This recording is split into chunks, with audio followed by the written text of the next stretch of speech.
రాజకీయాలు అనేటి ప్రతి 5 సంవత్సరాలకు ఒకసారి ఎలక్షన్లు జరుగుతూ ఉంటాయి.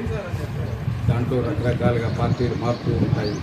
ఇటువంటి సంస్కృతి అనేది ఇప్పటి వరకు మాకు తెలిసి ఇటువంటి సంస్కృతి అనేది లేదు.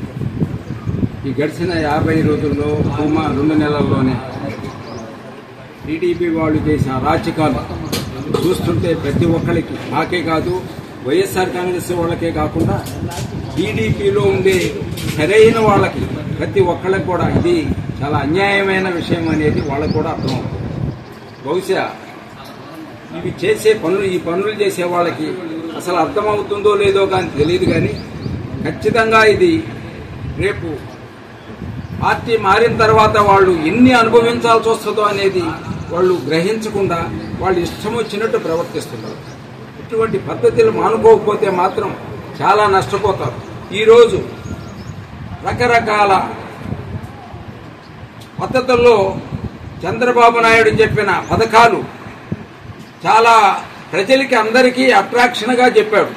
అది ఈ రోజుకి ఒక్కటి కూడా జరగటం లేదు. ఖచ్చితంగా ఆయన ఒక్క పథకం కూడా ఇవ్వలేడు. తర్వాత ప్రజలే ఆయన మీదకి వ్యతిరేకిస్తారు. ఖచ్చితంగా చాలా గందరగోళాలు కూడా జరుగుతాయని నేను అనుకుంటున్నాను.